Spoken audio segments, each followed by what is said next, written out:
It's my first time to make this. Bumili ako nitong isda na to para gawin soup. Diba sa Pinas hindi ito kinakain, pero dito ginagawa nilang soup yan. Yan, ready na. Luya. Yan, tubig. Mantika. Painitin, lagay ang luya.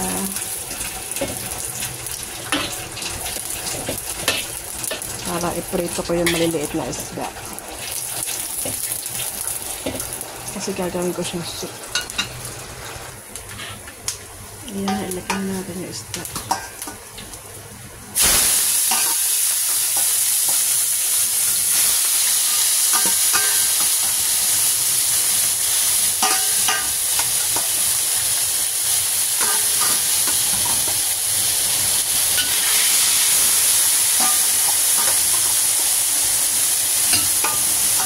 Ito pa nagagawa ng dito isda soup sabaw lagay ko sa noodle.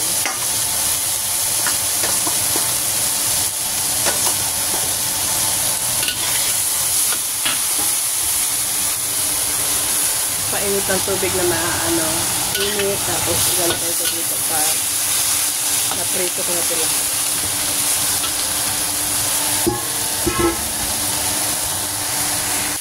Ayan na po, medyo na siya brown.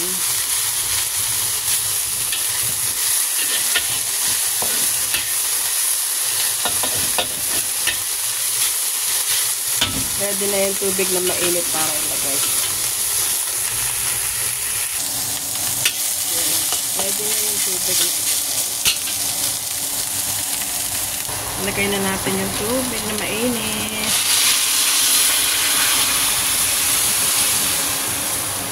Ayan, pakuluin natin.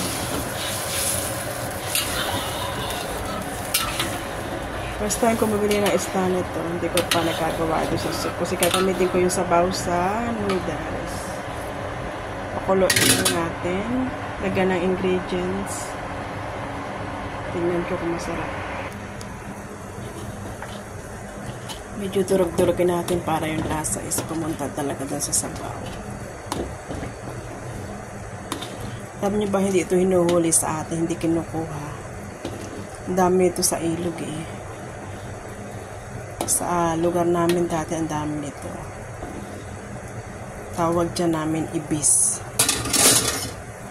Tikman natin.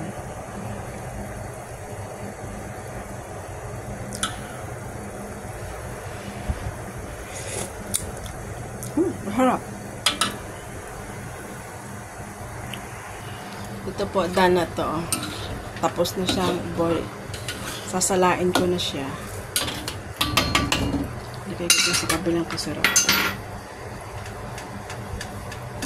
Kailangan natin strainer. Para salain.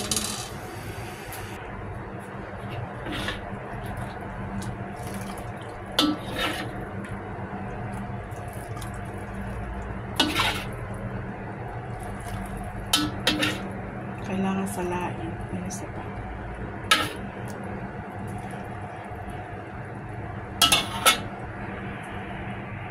Yan na po. Tapos na ako. May soup na ako.